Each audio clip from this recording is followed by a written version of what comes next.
big camera, and I'm more habituated with empty halls actually. So, and when we are talking about a poetry collection of Srikant Burma, late Srikant Burma, and there are very few poets who explores history the way Srikant did actually.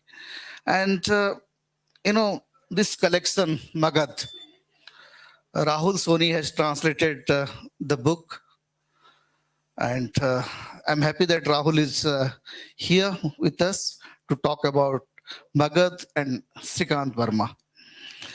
So we have very few poets who are so actively.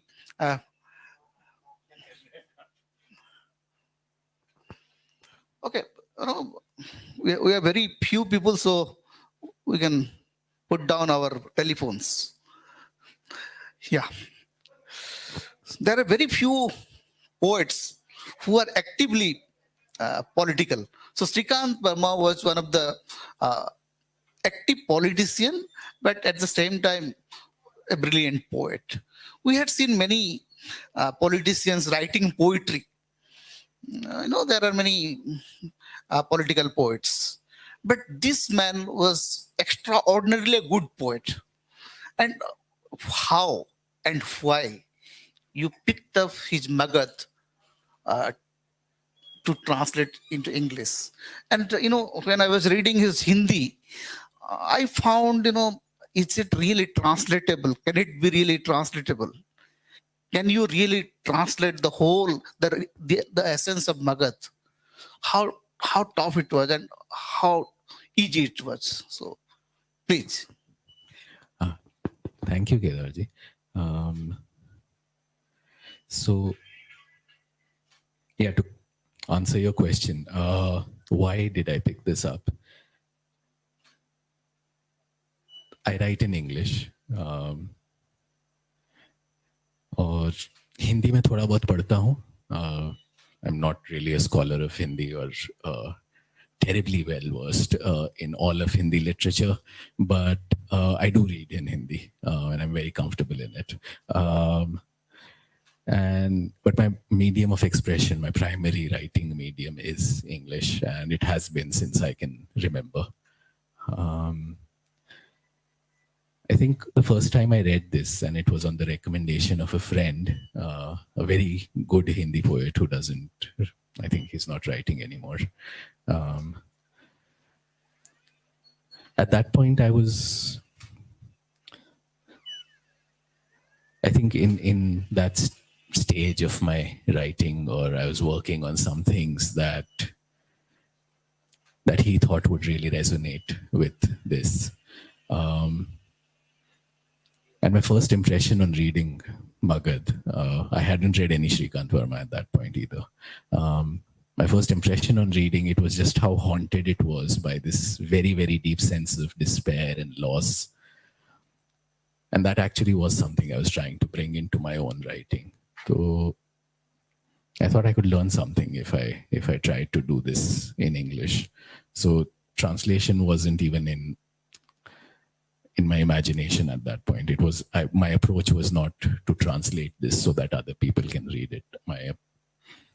The only idea I had was, okay, I need to figure out how he's achieving this powerful sense of loss, how he's bringing it into language.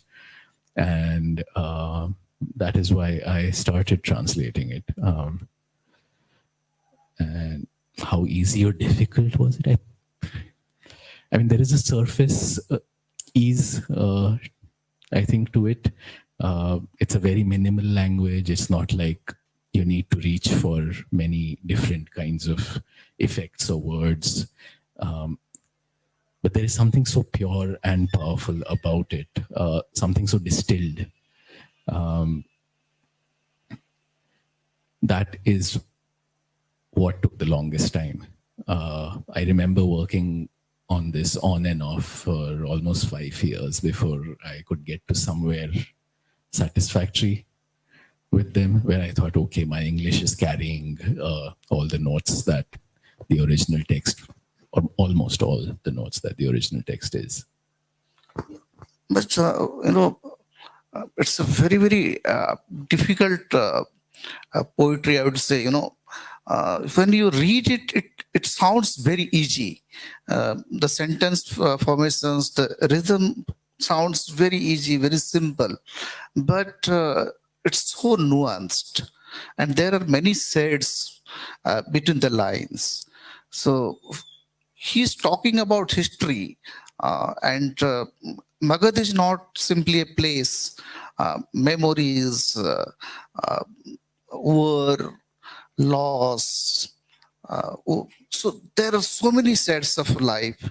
So how to grab those nuances? In Hindi, one can really understand. Okay, because he's talking about Magadh, so language sounds relatable. But in English, what is the process actually? Suppose the Sravasti or the Ghudsavar, you know, Magadh से मैं मगध से आकर वो मगध जा रहा है, sir, the first poem itself. So how to bring those nuances in English? What was the process actually? Uh, a lot of translators, I think, work. A lot of translators. Hello. Abhi. A lot of translators, I think, work with. They work from the original text. They try and do a word for word rendering first, and then they try to revise and edit it into a more English like syntax or idiom, perhaps. My process with this was the absolute reverse. Again, because I was in my head, I was not approaching it as a translation. I had these poems in front of me, and I was trying to write poems that would have similar effects in English. So I wrote those poems first, and then the process of revision was to try and come version by version closer to what the Hindi text was. So it was an ulta process, basically. It's not something I always follow in my other translations either, but that's why I think this book stands out in my own work as well, in terms of the translation, as something special, at least to me. Yeah. As far as achieving those effects in English, I think one of the most कौशल में विचारों की कमी है. So it sounds very easy, but how to translate that actually? I mean, one of the challenges. I mean, in the Hindi, you will know this. Varma uses a lot of repetition and rhyme. And that extent of rhyming in English does not come across very well. It does not read very well. It's the sort of poetry that you read in, say, nursery rhymes, perhaps, or in limericks, or serious poetry nowadays. Serious modern poetry in English rarely has that sort of rhyming anymore. And also English as a language, I think, does not have as many end rhymes as Hindi allows. So that was one challenge, and that I think I was able to solve in two ways. One is by the use of repetition, and the other is in terms of recreating the rhythm. One of the, I think, more obvious examples of that, where the rhythm has been replicated, is Dharm Yudh, the poem, which I've translated as a just war. Shall I read it? Yeah, please. I think it will be better to read more. Yeah, I'm always happy to read more. um, Hindi होता तो और अच्छा रहता. uh, मैं मैं ढूंढने की कोशिश कर रहा हूँ. दोनों पढ़ लेता, and then we could actually see what was happening in both versions. Let me find But out. आप ढूंढते हैं तब तक I'll read. Please. A Just War, it's called in English. Hindi में धर्म युद्ध है title. How is it possible for the number of dead to be the same on both sides?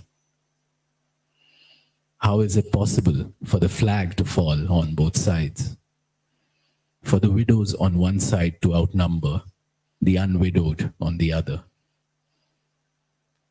How is it possible for the sorrow in one capital to equal the mourning in the other?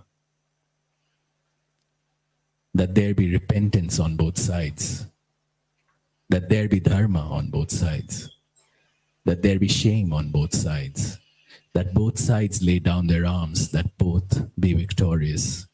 I say, it is not possible. One-sided the murders, the victory one-sided. One-sided the arrogance, the fear one-sided. One-sided the widows, the unwidowed, one-sided. One-sided the sorrow, the mourning, one-sided. One-sided the joy, the repentance, one-sided. One-sided the dharma, the shame, one-sided. The number of dead on both sides is never the same. Okay, I got at least one poem which I really love, and that is कौशल में विचार की कमी है. तो let me read it in Hindi. I'm not I'm a Odia poet. Let me be very clear. So my Hindi must be excused.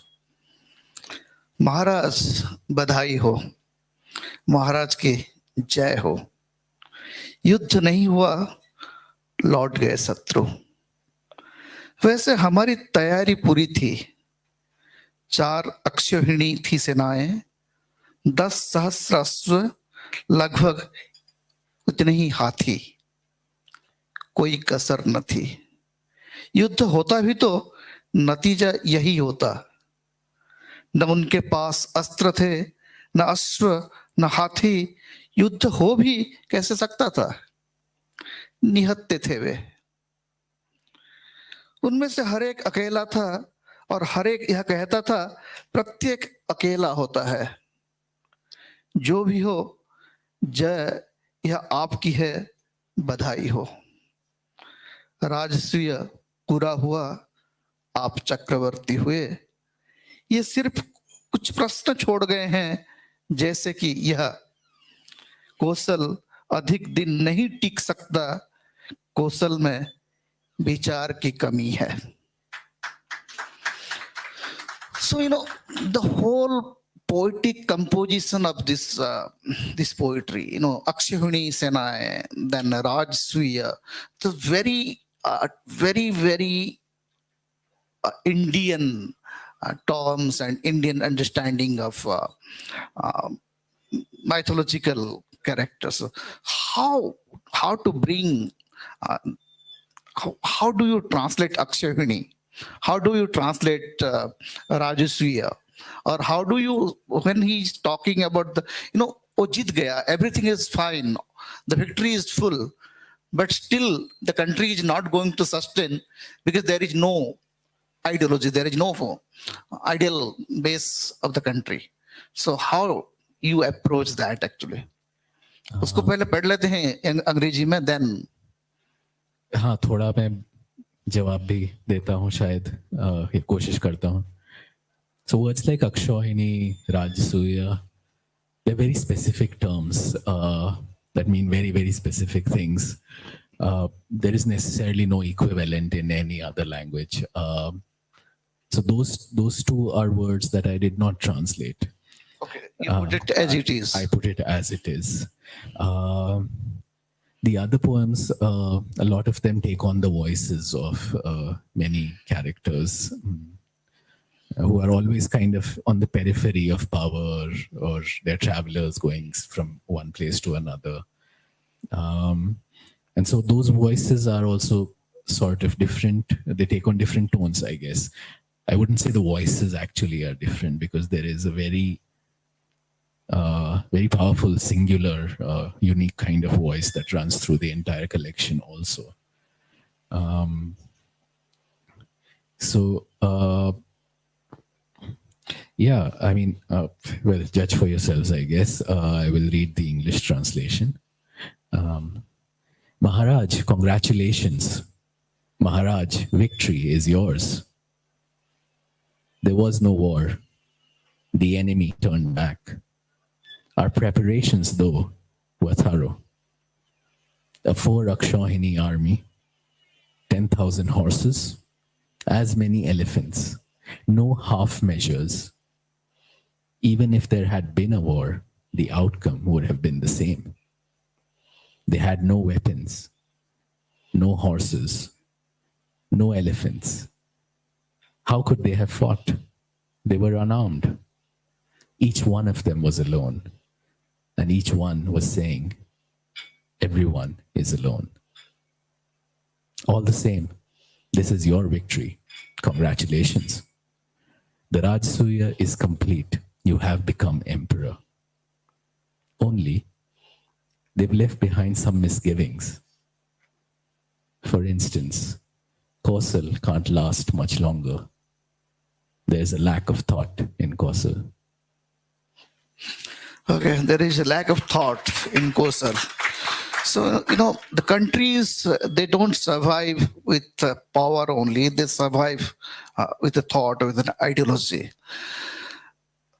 But let's come to Srikant Barma as a poet and as a politician.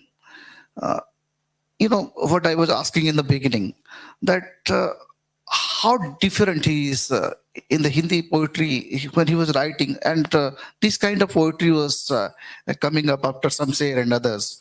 So, how do you see him from today when you read Magadh and when you translate Magadh? I think it was first published in 2013. And from today's context, how you evaluate Srikant Barma as a poet and Magadh as a poetry? And so Varma was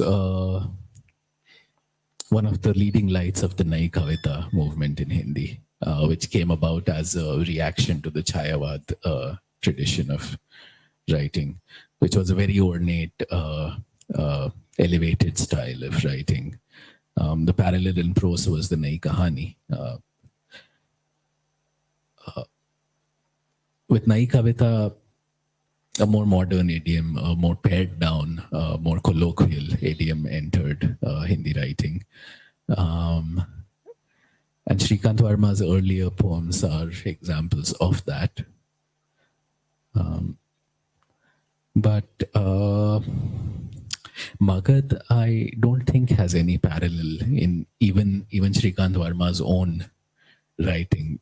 He's achieved something that is entirely his own over here. It stands apart from anything else that he's written. Again, in its minimalism, in its just crystalline kind of purity, almost.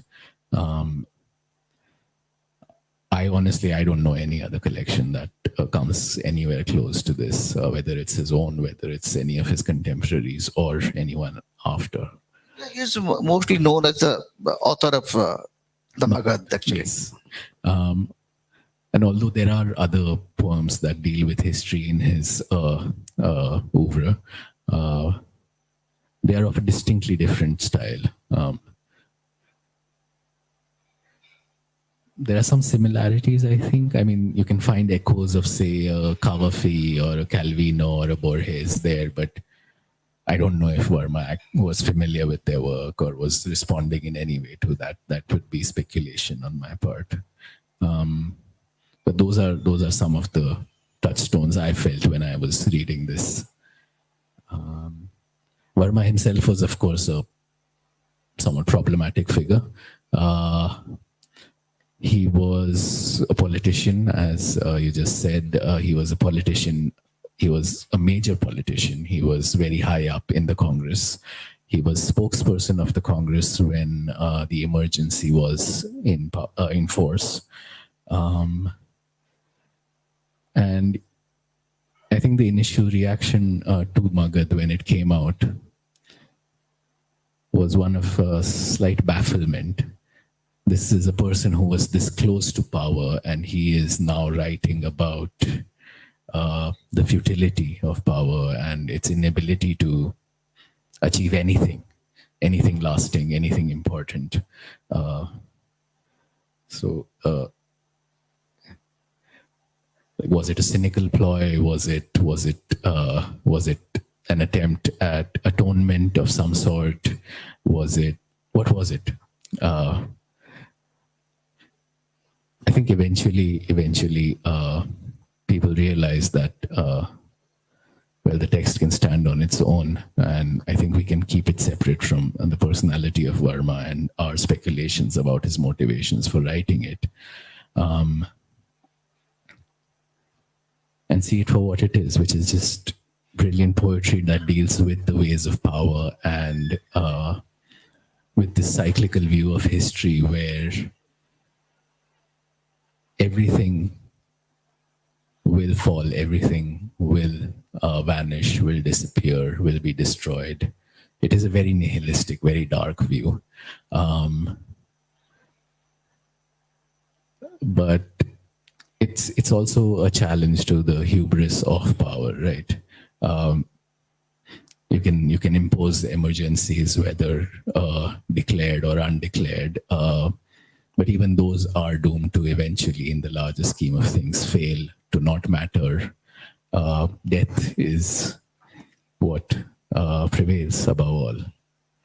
And I think it is that bleak vision that he presents, which in our current times, and especially now when I've read it after the space of 10 years, I feel has become more and more relevant, which is why I think it's come out at a very good time, this new edition.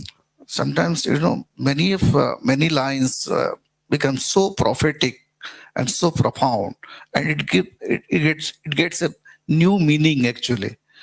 If you read Magadh today, it gives you a completely new sense of reality, new sense of politics, new understanding of politics about time. But okay, there is a measure narratives of futility, that everything will be over, your power will be gone, you will be gone. Basansena, the beauty is gone. Ujjain, the glory of knowledge is gone. Everything is gone. But at the same time, the poet is there throughout, who is putting a question mark to the power, and the power of beauty, the power of knowledge, the power of crown. So making poet the ultimate rebel, who is there to ask question to everyone, to Asoka, to Sravasti, to the Good Savar, to everyone. So how do you see the poet? What role? I mean, that's a lovely view of things, a very hopeful view. But I don't think one can impose that on Magadh or Shrikant Verma's idea of Magadh necessarily. Ashok Vajpayee uses this phrase, poetics of witness and complicity. And complicity is, poetics of witness is something we keep hearing about in various contexts. Poetics of complicity is not something one often hears of. And one of the huge things that Magadh, the collection, does is highlight this complicity in all of us. And I think Verma recognizes also just the futility of even art in the face of this. Kavita Ki Salgira is that short, brilliant, memorable poem. Hindi mein, it goes like, जो लिखा व्यर्थ था, जो ना लिखा अनर्थ था. What I wrote, useless. What I did not, meaningless. I think, yeah, there's no clearer statement of his credo, at least at the point when he wrote Magadh, about what art could achieve. Uh, and I guess the answer to that is yes, we can witness, we can write about it, but will it actually change things? We don't really know. Okay. Now coming, I'm reading another poem. Magadh. सुनो भाई घुड़सवार, मगध किधर है? मगध से आया हूं, मगध मुझे जाना है. किधर मुड़ूं, उत्तर की दक्षिण या पूर्व के पश्चिम में? लो वह दिखाई पड़ा मगध, लो वह अदृश्य. कल ही तो मगध मैंने छोड़ा था, कल ही तो कहा था मगध वासियों ने, मगध मत छोड़ो.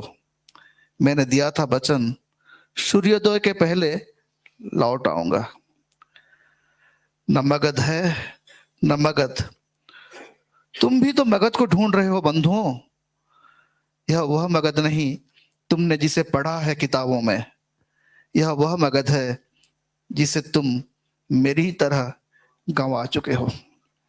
I'm so sorry. I'm reading it in front of Avinash bhai and others. I'm sorry. I'm not a Hindi reader. ये मेरी जुर्रत है. I'm sorry. So English. Listen, horseman, where's Magadh? I have come from Magadh. I must go to Magadh. Where do I turn? North or south? East or west? Here I see Magadh.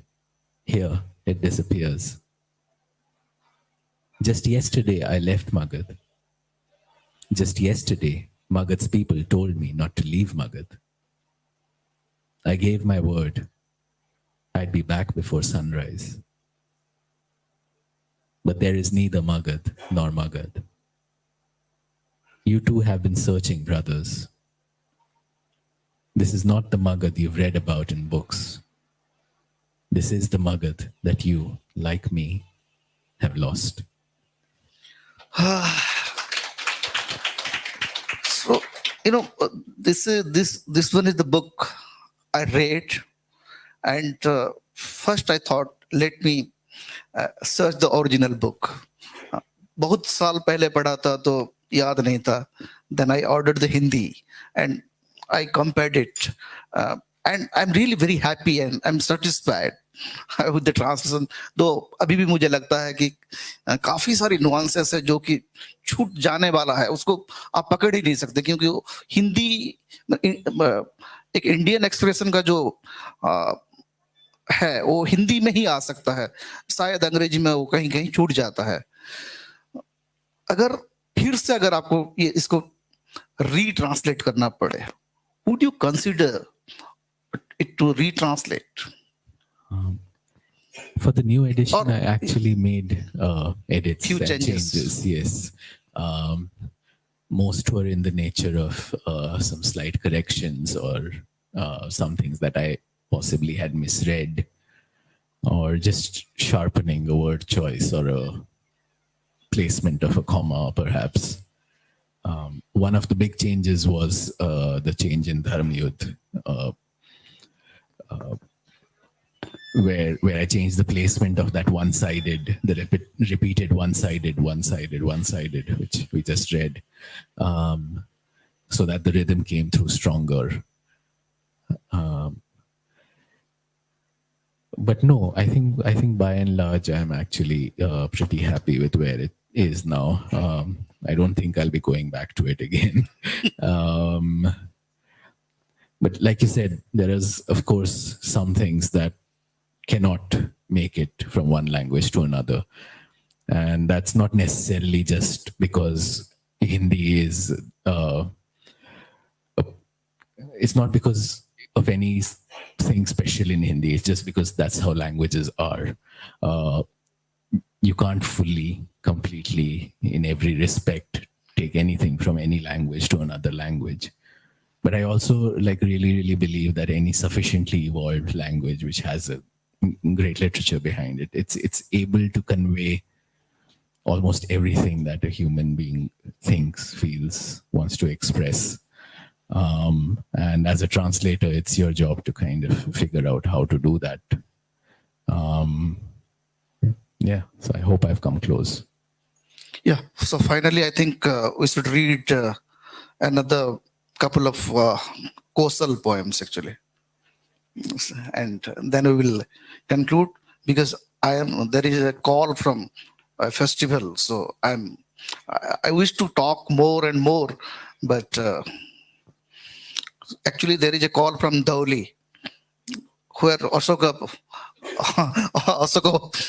owned the war, but lost. I didn't find that poem, the Kalinga, that everybody is celebrating the war, but Ashoka is crying. So all the सभी सेनानी खुश है, सभी नगरवासी खुश है, लेकिन कलिंगा नहीं है। मैं उसको ढूंढ रहा था तो वो है नहीं, बस सब सर उठाए हुए चल रहे हैं, बस अकेला अशोक सर झुकाए हुए हैं। तो वो एक but I always because it's on Kalinga and it's on Dhauli, so yeah now coming to कोसला। तो दो कोसल के 3 कविता हैं इसमें। एक तो अभी हमने पढ़ ली थी। I'll read the other 2, and then maybe I'll read one Ashoka poem. Please, हाँ. And then we can finish. Yeah. The Republic of Kosal. Kosal is a republic in my imagination. The people of Kosal are not happy because Kosal is a republic only in the imagination. The citizens gamble all day. Those who don't gamble sleep. The citizens tell stories all day. Those who don't tell stories sleep. The citizens are peevish all day. Those who are not peevish sleep. The citizens rejoice in Kosal's past. Those who don't rejoice sleep. Kosal is a republic in my imagination.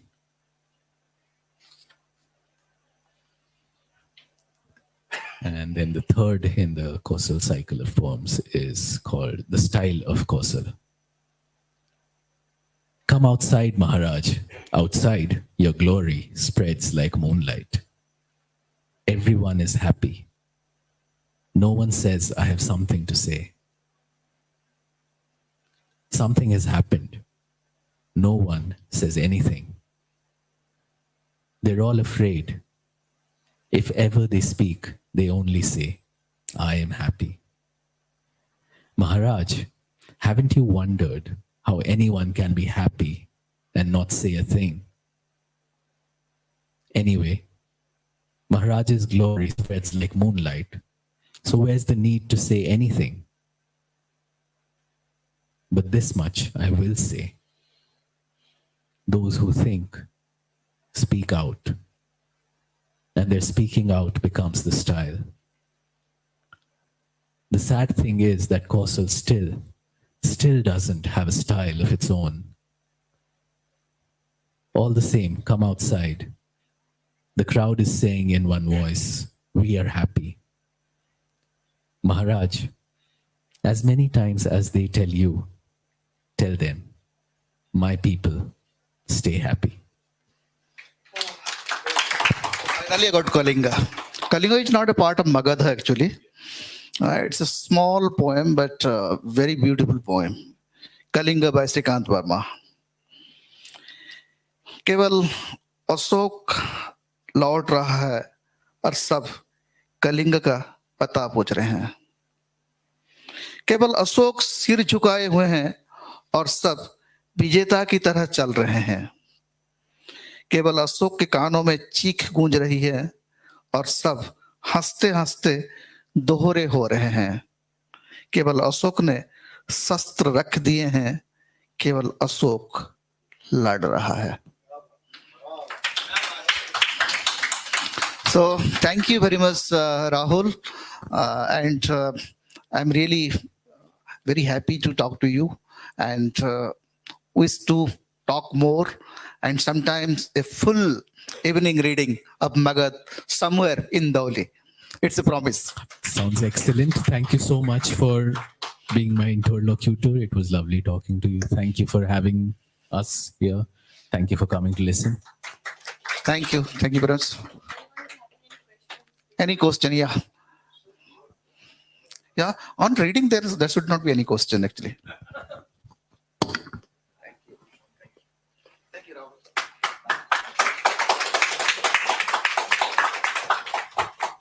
Thank you so much, Rahul sir, for such a beautiful translation.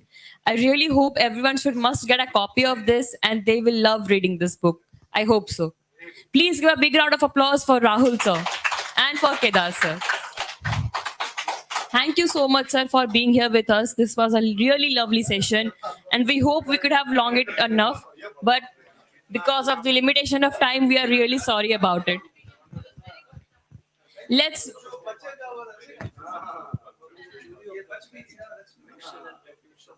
Ladies and gentlemen, let's move to our another session.